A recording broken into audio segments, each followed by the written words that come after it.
স্বামী যদি স্ত্রীকে অবহেলা করে তাহলে ওই স্বামীর যে কি শাস্তি, ওটা যদি একজন হাজবেন্ড একজন স্বামী জানতো, সে জীবন স্ত্রীকে অবহেলা করতো না।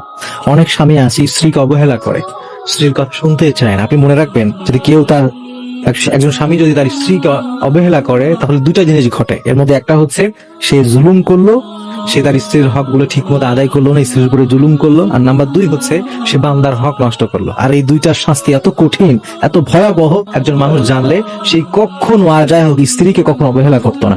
এখন সময়ের অধিকাংশ ছেলে পেলে, অনেক হাজবেন্ড এমন আছে বিভিন্ন ব্যস্ততার অজুহাত দেখিয়ে, বিভিন্ন বিষয়ের অজুহাত দেখিয়ে স্ত্রীকে অবহেলা করে, স্ত্রীর কথা শুনতে চায় না, স্ত্রীর কথাগুলোকে তার কাছে বিরক্তিকর মনে হয়। কিন্তু আপনি জানেন না যে আপনি আপনার স্ত্রীর অনেক কথাকে বিরক্তকর মনে করছেন, আসলে এটা হচ্ছে ভালোবাসা। যেদিন এই নিয়ামতটা হারিয়ে যাবে সেদিন আপনি আসলে বুঝবেন যে আপনি কি হারিয়েছেন। যদি কোনো স্বামী তার স্ত্রীকে এভাবে অবহেলা করে, দুইটা মারাত্মক ক্ষতি হবে, দুইটা মারাত্মক শাস্তি হবে। এর মধ্যে 1 নম্বর শাস্তি হচ্ছে জুলুমের শাস্তি। কারণ আল্লাহ তাআলা হুজুর কালামুল্লাহ আজিদের মধ্যে সরাসরি আদেশ করেছেন যাতে করে একজন স্বামী হিসাবে তার স্ত্রীর সাথে ভালো ব্যবহার করে, তাকে গুরুত্ব দেয়। আল্লাহ তাআলা বলেছেন ওয়াশিরুহুন্না বিল মারুফ, রব্বুল আলামিন বলছেন ওয়াশিরুহুন্না বিল মারুফ, তোমরা তাদের সাথে মারুফপূর্ণ আচরণ করো, তাদের সাথে সুন্দর আচরণ করো, সুন্দর ব্যবহার করো, তাদের সাথে উত্তম ভাবে জীবনযাপন করো। উত্তম ভাবে জীবনযাপনের প্রচুর ব্যাখ্যা, এর মধ্যে এটাও একটা যে তাদেরকে গুরুত্ব দেয়া। তাদের কথা শুনলেই আপনি গুরুত্বহীন মনে করেন, এই ব্যাপারটা করা চলবে না। সেও আপনার লাইফের একটা অনেক গুরুত্বপূর্ণ জায়গা নিয়ে আছে, তাকেও আপনাকে গুরুত্ব দিতে হবে। এজন্যই বিশ্বনবী সাল্লাল্লাহু আলাইহি ওয়াসাল্লাম হাদিসের মধ্যে বারবার সতর্ক করেছেন।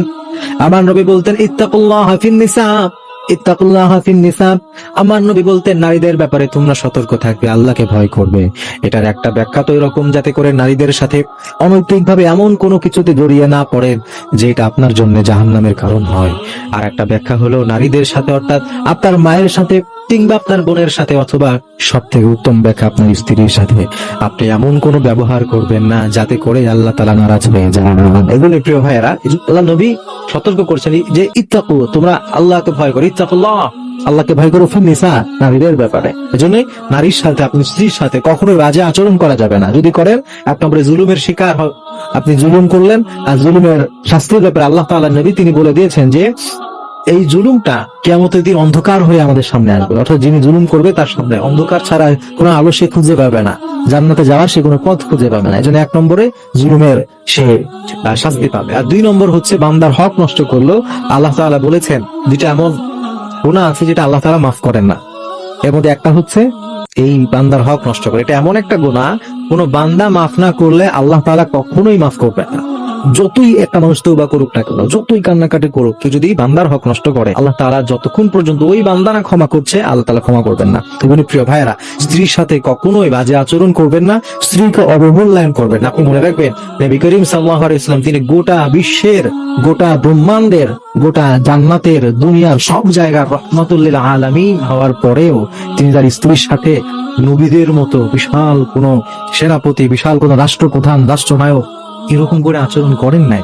তিনি যখন তার স্ত্রীদের কাছে যেতেন একজন স্বামী হিসাবেই যেতেন। সুবহানাল্লাহ, আলহামদুলিল্লাহ। এজন্য প্রিয় ভাই, আপনি আপনার জায়গায় যাই হন না কেন, আপনার স্ত্রীর কাছে একজন হাজবেন্ড হিসাবে আপনি তেমন ভাবে তার সামনে উপস্থাপন করেন নিজেকে, আপনার গোটাটা উজাড় করে দিয়ে তাকে ভালোবাসেন। আপনি দেখবেন আপনার জন্য আল্লাহ তাআলা রহমতের দুয়ার ইনশাআল্লাহ তাআলা খুলে